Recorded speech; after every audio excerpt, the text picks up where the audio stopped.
Hey everyone, today I want to show y'all a Heart of Inmost light build that I've been using ever since Void 3.0 release during Season of the Risen. I made this build after realizing there were plenty of ways to optimize abilities in a way that made it viable for just about every PvE challenge. The core of this build is based on mods which are not seasonal dependent, ensuring its viability to cross seasons. I've included the entire build in the video description in the event that you're in a rush. The build focuses on minimizing your ability cooldowns as much as possible. In some activities such as psyops, you may even have your grenade up so fast that you literally have another ready to throw before fully throwing the first one. The aspects I use synergize with this cooldown by making your grenades volatile as well as weakening your enemies for your whole team, making them useful even in harder difficulty content. While Hammer Titans may be more efficient damage-wise, this build works even at a distance. For those not in the know, Heart of Inmost Light allows our abilities, Grenade, Melee, or Barricade to empower our other two abilities. Empowered means abilities have faster regen, Melee and Grenades do more damage, and Barricades have more hit points. I'm going to show you a Void build, but the armor setup works well with Solar, and I'm sure it'll be a lot of fun with Arc once it gets reworked next season. With all that said, let's take a look at our subclass.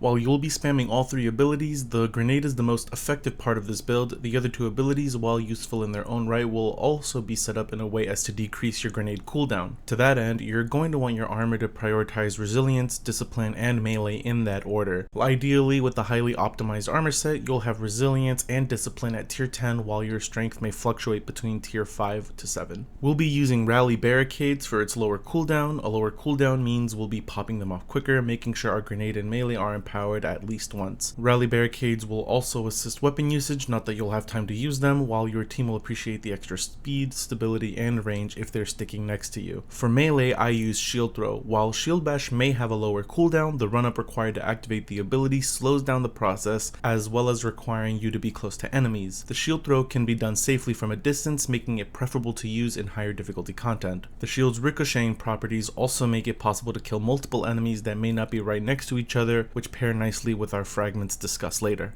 Our grenade, the most important element, will be Vortex grenades. They do damage over time, and it's possible to have more than one out at once. Paired with our super, aspects, and fragments, these things pack a punch, albeit not one of instantaneous damage. Our aspects will be Controlled Demolition and Offensive Bulwark. These two aspects give us the maximum amount of fragments, which we'll use to great effect, as well as further optimize our abilities. Controlled Demolition ensures each grenade or shield throw will result in volatile explosions, as well as offering us healing to compensate for the low recovery inherent to the build. We pair Offensive Bulwark with Ward of Dawn, which gives our protective bubble extra weapon damage, more so for your fire team, and a free grenade, and even quicker grenade cooldown if you remain inside. One good strategy is to throw a grenade right before popping your bubble, so you can guarantee you have two grenades out on the field, paired with enemies killed by those grenades being volatile with Controlled Demolition, and you'll have yourself a fireworks show.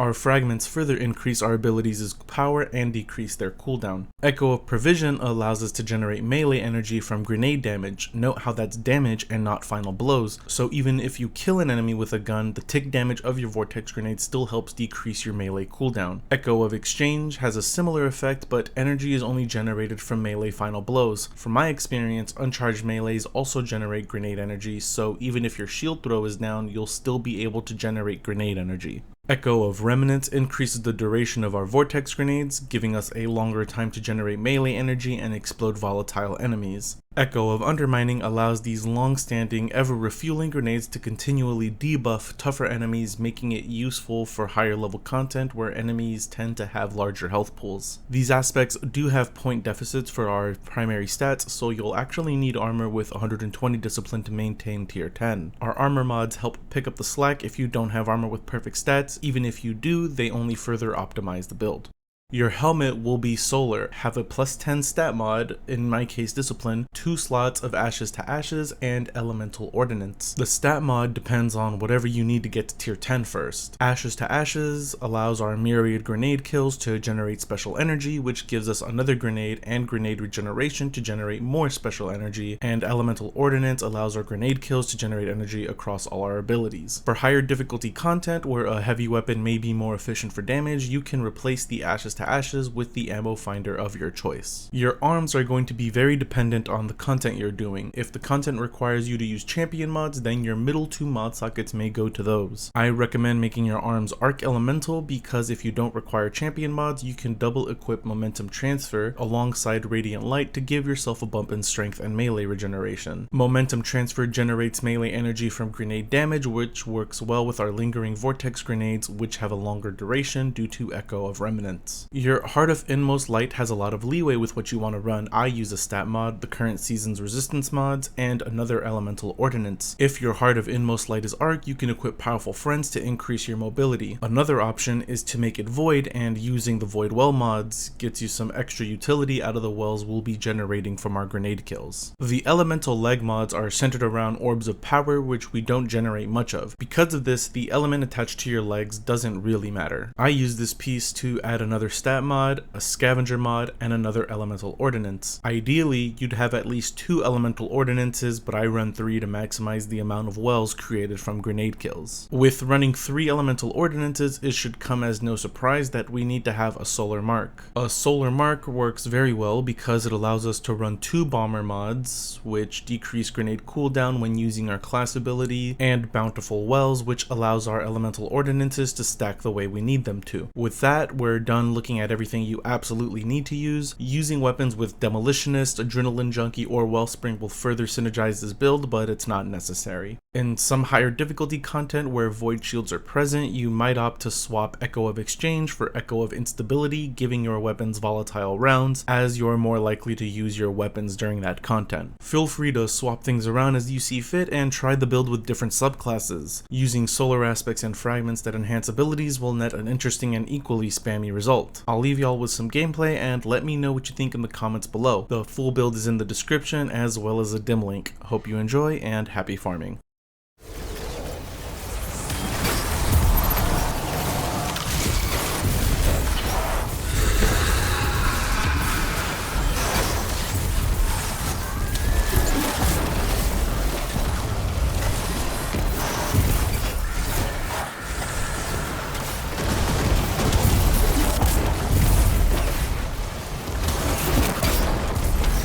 To life, yearning for their pain.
Barrier. This planet loves barriers. Zavala, I think they're trying to contain the Red Legion. They have bigger problems. Mainly you, Code.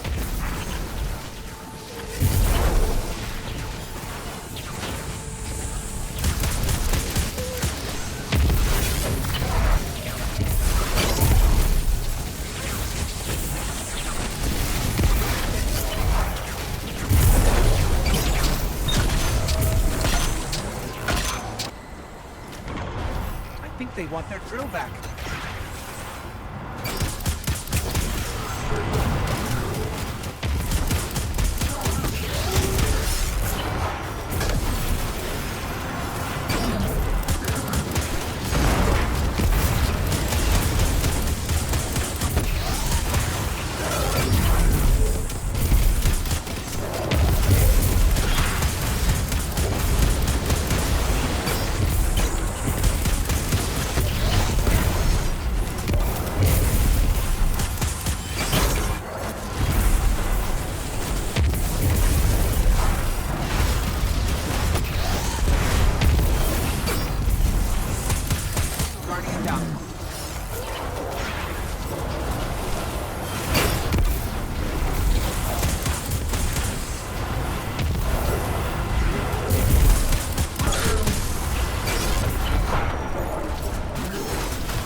target down.